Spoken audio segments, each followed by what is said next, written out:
విశాఖ సముద్ర తీరంలో బోటు బోల్తా పడి 7గురు మత్స్యకారులు గలంతు కావడంతో విషాదం చోటు చేసుకుంది. ఫిషింగ్ హార్బర్ వద్దకు వచ్చి బాధిత కుటుంబాలు ఆవేదన వ్యక్తం చేస్తున్నాయి. ఒక మత్స్యకారుడు ఆచూకీ దొరికిందన్న స్పష్టత లేని మత్స్యకార సంఘం నాయకులు అంటున్నారు. కొన్ని గంటల్లో ఇంటికి వచ్చేస్తామని చెప్పిన వారు కనిపించకుండా పోవడంపై మత్స్యకారుల కుటుంబ సభ్యులు ఆందోళన చెందుతున్నారు. ఇక ఇదే అంశానికి సంబంధించి మరింత సమాచారం విశాఖ ఫిషింగ్ హార్బర్ నుంచి మా ప్రతినిధి రాజు అందిస్తారు. సముద్రంలో దాటికి ప్రాంతంతో చూసుకోవచ్చు. మత్స్యకారు కుటుంబాలందరూ కూడా రోడ్డు ప్రాంతం అంతా కూడా నిలబెట్టుకుంటే ఎవరి మొక్కల్లో చూసిన విషాదం కనిపిస్తుంది.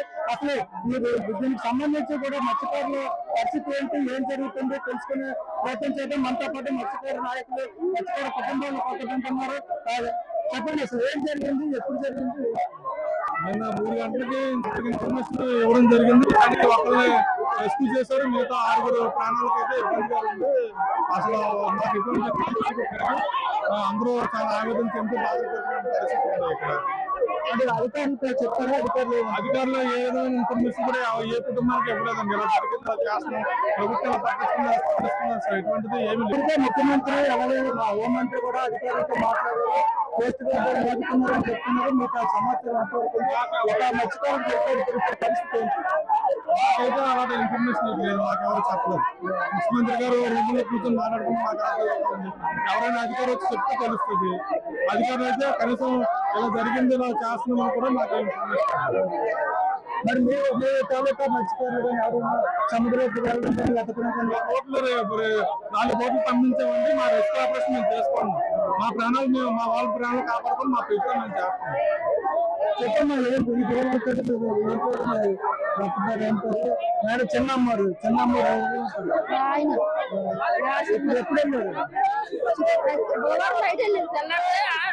ఎప్పుడు వెళ్ళారు? నిన్న బోర్డు వచ్చేస్తుందని చెప్పారు, వర్షం వస్తుందని గాలి వస్తుందని చెప్పారు. అది ఫోన్ చేశాను మాకు. మళ్ళీ అరగంటలో చేసాం ఫోన్.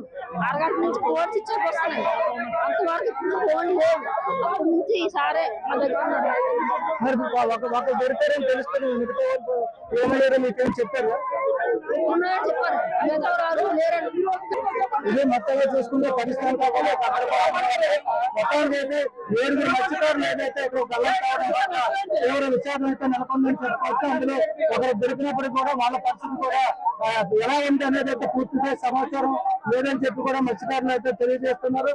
ప్రధానంగా చూసుకోండి, ఇప్పటివరకు ముఖ్యమంత్రి స్పందించినప్పుడు కూడా అధికారులు అయితే ముఖ్యమంత్రికి సమాచారం ఇచ్చినప్పటికీ కూడా ఇక్కడైతే వాస్తవంగా ఎలాంటి చర్యలు చేపట్టలేదు, అధికారులు కనీసం పట్టించుకోవడం లేదని చెప్పి ఆరోపణలు కూడా వినిపిస్తున్నాయి. మరోవైపు ప్రభుత్వ అధికారులు అయితే గాలింపు చర్యలు చేపడుతున్నామని చెప్పి ముఖ్యమంత్రికి చెప్పడం కూడా జరుగుతుంది. ఈ నేపథ్యంలో ఒక గందరగోళమైనటువంటి వాతావరణం కొనసాగుతుందని చెప్పుకోవచ్చు. వీడియో జర్నలిస్ట్ శివశంకర్ తో రాజు, ఐ న్యూస్, విశాఖపట్నం.